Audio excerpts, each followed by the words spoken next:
সম্মানিত দর্শকবৃন্দ, বাংলাদেশি সেবা পার্টির পক্ষ থেকে আপনাদের সকলকে জানাই আসসালামু আলাইকুম ওয়া রাহমাতুল্লাহি ওয়া বারাকাতুহু। আমরা গর্ব করি স্বাধীন একটি দেশের নাগরিক, কিন্তু আমাদের তখনই কষ্ট হয় যখন আমরা শুনতে পাই এবং দেখতে পাই আর জানতে পারি যে আমাদের দেশটি মূলত কয়েকজন দালালদের চক্করে ফেঁসে গেছে। দেশটি কিছু দুর্নীতিবাজদের কবজায় চলে গেছে। আমি আপনাদেরকে এইখানে ফুটপাত দেখাবো আর ফুটপাত নিয়ে সামান্য কিছু কথা বলবো। একটি দেশ গঠন করতে হলে, একটি শহর তৈরি করতে হলে প্রত্যেকটি শহরে পৃথিবীতে ফুটপাত রয়েছে। এখানে আপনারা দেখতে পাচ্ছেন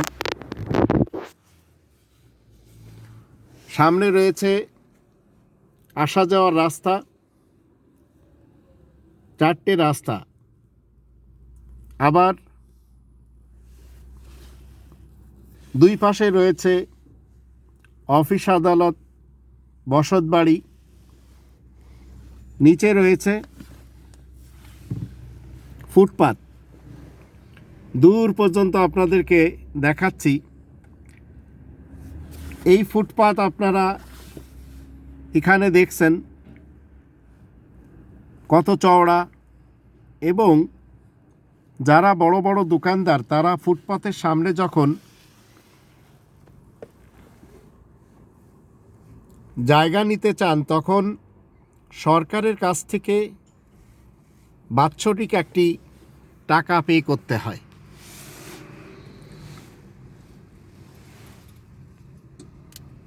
একটু ঢাকা শহরে যদি আমি দেখি, তাহলে আমাদের দেশের ফুটপাতগুলি কিছু সিন্ডিকেট তাদের হাতে থাকে। বিএনপি আসলে বিএনপির গুন্ডাদের হাতে থাকে, আওয়ামী লীগ আসলে আওয়ামী লীগের গুন্ডাদের হাতে থাকে। এই গুন্ডা নেতা নেত্রী এবং কর্মীরা কি করে, জনগণকে কষ্ট দিয়ে এই ফুটপাতগুলি ভাড়া দেয়।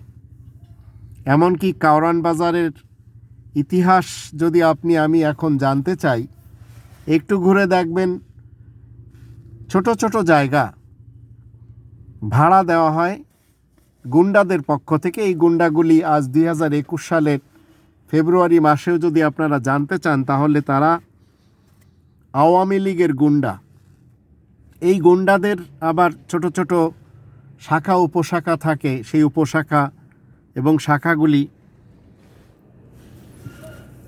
পরিচালনা করে ছোট ছোট গুন্ডারা। এদের সম্পর্ক উপরের গুন্ডাদের সাথে, আর সেই উপরের গুন্ডাদের যখন আপনারা একটু দেখতে যাইবেন তখন পাবেন কেউ সাংসদ, কেউ এমপি মন্ত্রী, আবার কেউ ওয়ার্ড কমিশনার, আবার কেউ সিটি মেয়র বা নগরপিতা। কোটি কোটি টাকা এইভাবে তারা আত্মসাৎ করে, অবৈধভাবে ইনকাম করে। আর এই অবৈধভাবে ইনকাম করার জন্য তারা হয়ে যায় হন্যে কুকুরের মতো। কোরআনের 2 নম্বর সূরা আল বাকারার 275 থেকে 279 আয়াতগুলিতে আল্লাহ বলছেন, ব্যবসা বাণিজ্য করে যদি কেউ খেতে চায় সেটি হালাল। বৈধভাবে যদি কেউ অর্জন করতে চায় সেটি হালাল। কিন্তু অবৈধভাবে যারা টাকা পয়সা ইনকাম করার চক্করে থাকে তাদেরকে শয়তান ঝাপটে ধরে, আর এদেরকে বলা হয় কোরআনের ভাষায় রিবাখোর। রিবা এমন একটি শব্দ কোরআনের, যে আপনি একজন সরকারি অফিসার অথবা প্রাইভেট কোম্পানির একজন অফিসার বা নৌকর চাকর, অথবা কোনো প্রতিষ্ঠানের আপনি একজন সেবক। আপনার মাসিক বেতন যদি 30,000 টাকা হয়, 50,000 টাকা হয়, 1 লক্ষ টাকা হয়, এই টাকার উপরে কোনো টাকা যদি আপনি আপনার কোনো কৌশলের মাধ্যমে জনগণকে ঠকিয়ে, রাষ্ট্রকে ঠকিয়ে, সরকারকে ঠকিয়ে অর্জন করেন, তখন কোরআন আপনাকে বলে আপনি হলেন রিবাখোর। একজন রিবাখোরই পারে পৃথিবীতে অবৈধভাবে সম্পদের পাহাড় গড়তে। ঢাকার যত ফুটপাতগুলি, এগুলি 24 ঘন্টার ভিতরে কোনো কোনো জায়গা রয়েছে 3 শিফটে ভাড়ায় চলে, কোনো কোনো জায়গা রয়েছে 2 শিফটে ভাড়ায় চলে, কোনো কোনো জায়গা রয়েছে 4 শিফটে ভাড়ায় চলে। পিছনে রয়েছে সব চলমান সরকারের বড় বড় গুন্ডা। এই গুন্ডারা আবার অনেকে নামাজও পড়ে, অনেকের মাথায় নামাজের দাগও থাকে, আবার অনেকের নিয়ন্ত্রণে অনেক মসজিদও রয়েছে। এই গুন্ডারা মূলত ফুটপাতগুলি কবজা করে আছে। এটি আপনি বায়তুল মুকাররমের সামনে বলেন, সাইদাবাদ বলেন, আবার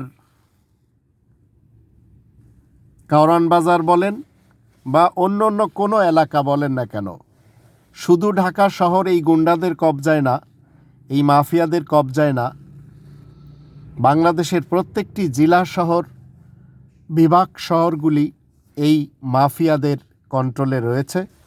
আপনি ইচ্ছা করলে সঠিকভাবে ফুটপাত দিয়ে হেঁটে যাবেন, সেটি সম্ভব না। আর যখন আপনি এদের সাথে একটু কথা বলবেন, আমি যেমন সাইদাবাদে একটু কথা বলেছিলাম, তাতে তো আমার মার খাবার সময় এসে গিয়েছিল। তা আমি দেখলাম দাঁড়িয়ে একজন হালিম বিক্রেতা, সে খুব তাড়াতাড়ি গুছাচ্ছে এবং বলছে যে যদি আপনি হালিম খেতে চান অর্ধেক দামে দিব শেষের পথে। তো আমি বললাম কেন? বলছে যে আমি এখন চলে যাব, কারণ আমার পরে আর একজন এসেই জায়গায় দাঁড়াবে। তখন জানতে পারলাম যে দেশটি কিভাবে গুন্ডাদের হাতে চলে গেছে। একটু পরে দেখলাম একজন ফ্রুটওয়ালা আসলো, 6 ঘন্টা ওই জায়গাতে তারা ভাড়া দিয়ে ব্যবসা করে। অনেকে গাগ্রাম থেকে আসে, এসে যখন এই চক্করের সাথে মিশতে পারে, তখন তারা ঢাকা শহর থেকে কোটিপতি হয়ে এই এলাকায় চলে যায়। এইভাবে চলছে আমাদের বাংলাদেশ 5 দশক থেকে। এখন যদি আমি মনে করি এই দেশে হালালভাবে প্রতিষ্ঠিত হতে হবে, তো হালালভাবে কখনো প্রতিষ্ঠিত হওয়া যায় না। কারণ হালালভাবে প্রতিষ্ঠিত হতে গেলে আপনাকে খুমুস দিতে হয়। খুমুস কোরআনের 8 নম্বর সূরা আল আনফালের 41 নম্বর আয়াতে আল্লাহ বলছেন, যারা ওয়ালামু আন্নামা গনিমতুম মিন শাইইন ফাআন্না লিল্লাহি খুমুসাহু, আল্লাহ বিশ্বাসী, পরকাল বিশ্বাসী যারা, তারা খুমুস প্রদান করে। যে কোনো লাভ থেকে যখন তারা 100 টাকা কামাই করে, তখন সেখান থেকে 20 টাকা দিয়ে দেয়। যাদেরকে দিতে হয় সে ডিটেলস এখানে বলে দেওয়া আছে। খুমুস প্রদান আপনি করছেন না, উল্টো আপনি জাতিকে ঠকিয়ে রিবাখোর হয়ে জীবন কাটাচ্ছেন। একদিকে পলিটিশিয়ান যারা গুন্ডা এবং তাদের যারা গুন্ডা আমলা রয়েছে, এরা রিবাখোর হয়ে জীবন কাটাচ্ছে। অন্যদিকে গুন্ডা, ধর্মজীবী, মৌলবী, বক্তা, জামানার ইমাম, এরা সবাই গুন্ডাগিরি করে ধর্মের নামে রিবাখোর হচ্ছে। 2 ঘন্টা 3 ঘন্টা ওয়াজ মাহফিল করে লক্ষ টাকা হাতিয়ে নিয়ে চলে যাচ্ছে। এ হচ্ছে এদের ব্যবসা। ধর্মজীবী যারা, তারা আজ এদেশে কেউ সার্কাস হুজুরের উপাধি পেয়েছে, কেউ পেয়েছে হেলিকপ্টার হুজুর কেউ পেয়েছে, নাট্যকার হুজুর কেউ পেয়েছে, গায়ক গায়িকা হুজুর কেউ পেয়েছে, রকেট হুজুর কেউ পেয়েছে, চাঁদে প্রতিচ্ছবি দেখার হুজুর। সব হুজুরদের প্ল্যাটফর্ম আলাদা আলাদা, ঠিক যেমন সব পীরদের প্ল্যাটফর্ম আলাদা আলাদা। যারা রয়েছে এদেশে পীর সমাজ, তারা তাদের নিজস্ব প্ল্যাটফর্ম আলাদা আলাদা করে নিয়েছে। এই ধর্মজীবী মৌলবীদের কাছে রয়েছে ধর্মের বিভিন্ন খোয়ার, ধর্মের মাদ্রাসা, ধর্মশালা। তারা সবাই এদেশের গরিব সন্তানদেরকে শিক্ষা দিচ্ছে তাদের নিজস্ব মতবাদ। যারা হিফাজত, তারা হিফাজতের মতবাদ শিখাচ্ছে, দেওবন্দি মতবাদ শিখাচ্ছে। যারা তরিকত, তারা তরিকতের মতবাদ শিখাচ্ছে, বেরেলবির মতবাদ শিখাচ্ছে। যারা জামাত শিবির, এরা মৌদুদির মতবাদ শিখাচ্ছে। যারা চরমোনাই, আটরশি, মাইজ ভান্ডার, দেওয়ানবাগ, কুতুববাগ, টেকেরহাট, এরা সবাই নিজ নিজ মতবাদ শিখাচ্ছে নিজ নিজ অনুসারীদেরকে। এই গরিব সন্তানেরা এদের মাদ্রাসা থেকে পড়ে এরাও চিরকাল নিজ নিজ প্ল্যাটফর্মকে প্রতিষ্ঠা করার জন্য বিপক্ষের লোকদেরকে কাফের পর্যন্ত ফতোয়া দিতে দ্বিধা করে না। আল্লাহ তাআলার কিংডমে, আল্লাহ তাআলার এই যে ইসলামী কিংডম, আল্লাহ তাআলার মুসলিম দেশে আমরা যারা আল্লাহ তাআলার ইসলামী কিংডমের মুসলিম নাগরিক রয়েছি, রাসূল কারীমের মাধ্যম দিয়ে আমরা কোরআন থেকে জানলাম আমরা কখনো কোনো নাস্তিকদেরকে কষ্ট দিতে পারবো না। নাস্তিকদেরও উচিত নয় আস্তিকদেরকে কষ্ট দেওয়া। কিন্তু ধর্মজীবী যারা করে যাচ্ছে, তারা তাদের সন্তানদেরকে, তাদের শিষ্যদেরকে নাস্তিকদের হত্যা করা শিক্ষা দিচ্ছে। ইন্টারন্যাশনালভাবে জাকির নায়েক সাহেব বলে যাচ্ছে, বুখারী সাহেবের বরাত দিয়ে, বুখারী সাহেব বলেছেন মামবাদ্দালা দীনহু ফাকতুলুহু, যে নাস্তিক হবে তাকে হত্যা করতে হবে। বুখারী সাহেব নিজে কাউকে হত্যা করেনি, কিন্তু এইভাবে রাসূলের নামে মিথ্যা হাদিস তৈরি করে দিয়ে গেছে। আর এগুলি সমাজের এই গুন্ডা মৌলবীরা তাদের শিষ্যদেরকে রাসূলের বরাত দিয়ে শিক্ষা দিচ্ছে। কোরআন রাসূল কারীম প্রচার প্রসার করেছেন, তাবলীগ করেছেন। কোরআনের 18 নম্বর সূরা আল কাহফের 29 নম্বর আয়াতে আল্লাহ বলেন, ওয়াকুলিল হাক্কু মির রাব্বিকুম ফামান শাআ ফালিউমিন ওয়ামান শাআ ফালিয়াকফুর। তুমি বলে দাও তোমাদের রবের পক্ষ থেকে এই মহাসত্য এসেছে, যার ইচ্ছা সে ঈমান আনবে, যার ইচ্ছা সে অস্বীকার করবে। তাহলে ইসলাম আমাদেরকে শিক্ষা দিচ্ছে প্রত্যেকটি মানুষ রবের ইসলামী কিংডমে পূর্ণ স্বাধীনতা নিয়ে বসবাস করতে পারবে। মতবাদের ব্যাপারে সে যদি আস্তিক হয়ে জীবন কাটাতে চায় কাটাতে পারবে, নাস্তিক হয়ে জীবন কাটাতে চায় কাটাতে পারবে। এটি হচ্ছে ইসলামের শিক্ষা। একটু চিন্তা করে দেখুন, আমাদের দেশে যত এমপি মন্ত্রী এই 5 দশক থেকে যাদেরকে আমরা দেখতে পাচ্ছি, এরা সবাই এমন এমন ক্যাডার লালন পালন করে যে তাদের গদি টিকানোর জন্য তারা নিজ নিজ শহরে, রাজধানী শহরে, বিভাগীয় শহরে এবং জেলা শহর আর থানা লেভেলের শহরগুলিতেও নিজেদের প্রতিপত্তি এবং নিজেদের শক্তি তারা খাটায়। আর এদের সকলের পিছনে রয়েছে একজন গডমাদার, খুনি হাসিনা।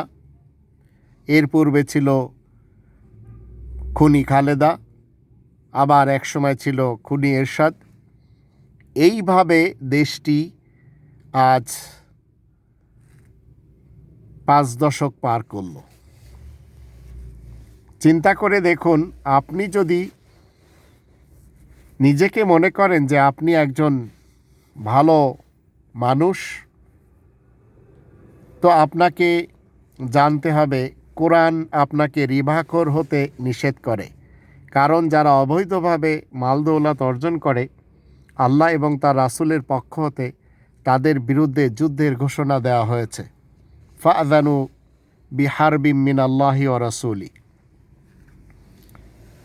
আমাদের দেশের যারা খুনি নেতা নেত্রী এবং কর্মী সমাজ অবৈধভাবে রিবাখোর হয়ে জীবন কাটায়, এদেরকে সাপোর্ট করে গুন্ডা মৌলবী সমাজ। আর গুন্ডা মৌলবী সমাজ এরা রিবাখোরদেরকে সাথে নিয়ে চলে, কারণ এদের প্রতিষ্ঠানগুলি চলে এই রিবাখোরদের অর্থে। তাই কখনো আপনারা দেখতে পাবেন যাকে হেলিকপ্টার হুজুর বলা হয়, সে নারায়ণগঞ্জের মেয়র, যে নাকি 70-80 রাকাত নফল পড়ে প্রতিদিন, আবার দরকার পড়লে ইসকনের সাথেও তার সম্পর্ক থাকে, হলিতে রং তামাশাও করে। এই ব্যক্তি সাপোর্ট করে হেলিকপ্টার হুজুরকে। হেলিকপ্টার হুজুর কখনো তার বিপক্ষে যাবে না। আকিজের ব্যাপারে যখন দেখবেন, যার বিড়ি খেয়ে আমাদের দেশের হাজার হাজার মানুষ ক্যান্সারের রোগী হয়ে মরেও গেছে, সেই আকিজ গ্রুপ অফ কোম্পানির যত মানুষের ক্ষতির জন্য যে প্রোডাক্টসগুলি আছে, এগুলির বিরুদ্ধে আবার বক্তা হুজুর কোটি কোটি টাকা নিয়েছেন কুষ্টিয়া থেকে, তিনি কথা বলবেন না। তো এইভাবে দেশটি চলছে। আল্লাহ আমাদের সকলকে এই ধর্মজীবী মৌলবী এবং গুন্ডা পলিটিশিয়ানদের থেকে দূরে রাখুন। নইলে এই ফুটপাতগুলি যেভাবে কবজা হয়ে আছে, পুরা দেশটা মাফিয়াদের হাতে, কখনো খুনি খালেদার লোকদের হাতে, কখনো খুনি হাসিনার লোকদের হাতে।